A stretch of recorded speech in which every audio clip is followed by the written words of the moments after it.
Hey everybody, welcome to Pop Culture Philosophers. I'm Rockin Robbie Billups, and today we're going to be talking about Reckless from Ed Brubaker and Sean Phillips.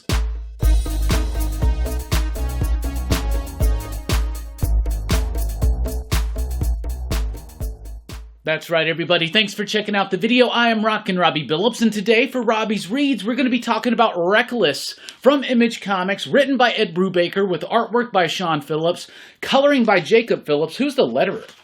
I don't know who the letterer is. It doesn't say who the letterer is. I'm going to assume maybe Sean Phillips. Who knows? Anyway, if you know who the letterer is, let me know in the comments down below. Anyway, Reckless was a really cool book. So it came out at I think early of last year or the end of 2020, something like that. And it has sat on a shelf for that entire time, right? I've always intended on getting into this book. And I finally decided, you know what, Robbie's Reads, why not go ahead and finally read Reckless? Because there's I think 2 or 3 other Reckless books that are out right now. This was intended to be a series of graphic novels that would come out way more frequently than most people would think for a series of graphic novels. I think the initial plan was to release 3 in 1 year, and I don't really know, aren't there 3 out? I'm pretty sure there are 3 out, maybe a 4th one on the way, maybe the 3rd one's on the way. Regardless, Reckless was awesome. I really like this book. Now, I love what Ed Brubaker and Sean Phillips, what they do together. Fatale is one of my favorites from them. The work on Criminal, in particular, the Bad Weekend one. Oh my goodness, I freaking love that book, right? The Fade Out. There's so much stuff that they've done together. I've been watching them develop since they were doing Sleeper way back in the day, right?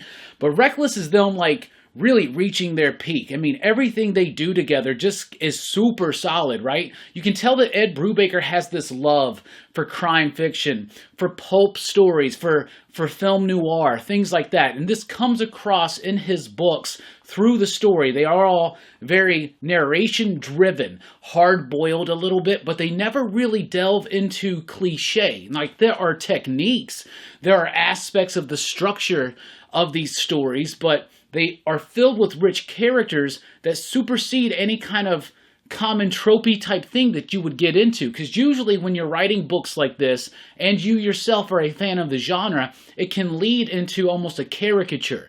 It can lean into almost a cartoon version of what you're trying to do. You don't get that with Ed Brubaker when he's doing these kinds of stories, this detective story.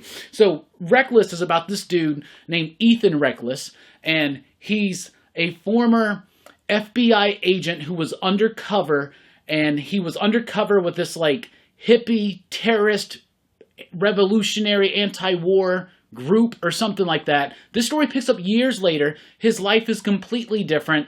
He has an 800 number. People can call this number and give them their story, and if he wants to, he will help them, usually, of course, for a fee. So he's kind of like a hero for a hire, but hero's probably the wrong word to use.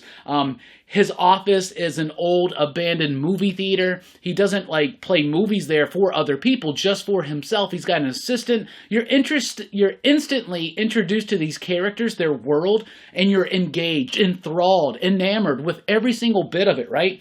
That is aided by the amazing characterization on the scripted page, but also with the amazing expressive artwork of Sean Phillips. He has made a knack of being a consistent, solid storyteller with really great noir type line work. I love the shading. I love the composition on the pages. It's really beautiful, right? And then Jacob Phillips, who I believe is his son, adds so much more depth, so much texture through the colors. The colors are amazing. The way they shift tones from scene to scene. It ties in thematically with what's going on in the story and in the characters' heads, and at the same time provides a rich detail to this book that makes it 100% elevated above and beyond what Sean Phillips used to do back in the days.